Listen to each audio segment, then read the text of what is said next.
Hello everyone, wishing all a very good morning. আজকে সকালটা আমি শুরু করলাম গরম গরম চা দিয়ে। আপনারা সকলে কেমন আছেন? আশা রাখছি আপনারা সকলেই ভালো আছেন। যে যেখান থেকে আমার এই ভিডিওটি দেখছেন সকলের জন্য অনেক অনেক দোয়া ও ভালোবাসা রইল।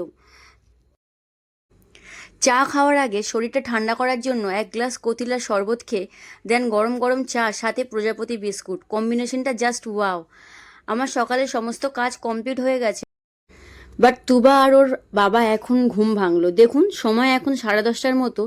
তুবাকে ঘুম থেকে তুলে ফ্রেশ করে আমি খাওয়াচ্ছিলাম। ওর বাবা এদিকে বিছানাটা সুন্দর করে গুছিয়ে চলে গেছে বাজারে।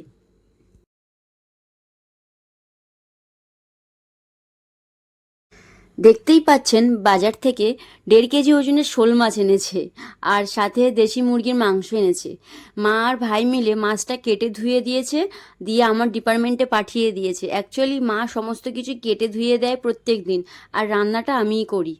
আজ শোল মাছ দিয়ে আলু দিয়ে রান্না হবে, আর মাংস করব, বিট গাজর ভাজবো আর পটল ভাজবো। সমস্ত কাটাকুটি রেডি, এবার ফার্স্ট রান্নাগুলো সেরে ফেলি।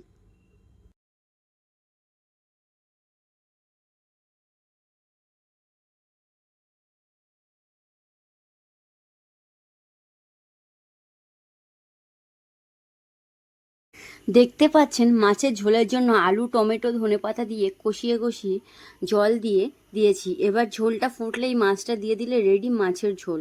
এবার মাংসটাও বসিয়ে দিলাম। আপনারা হয়তো আমার এই ভিডিও বেশিরভাগ রান্নার ভিডিওই দেখতে পান। অ্যাকচুয়ালি বাড়ির বেশিরভাগই রান্নাটাই করি আমি, অন্যান্য কাজ করি না তা নয়, বাট ভিডিও তেমনভাবে বানানো হয়ে ওঠে না। আশা রাখছি একটু নতুনত্ব আনবো আমার ভিডিওতে। অ্যাকচুয়ালি সারাদিন কি করে ভিডিও বানাবো বলুন? আমার তো একটা ছোট্ট বাচ্চা আছে, তাকে সামলাতে হয়, আর আমার হাজব্যান্ডও অনেকটা বিজি থাকে। তাই আমি যতটুকু পারি ভিডিও বানিয়ে তোমাদের সাথে শেয়ার করি। দেখতেই পাচ্ছেন আমার রান্নাবান্না প্রায় কমপ্লিট।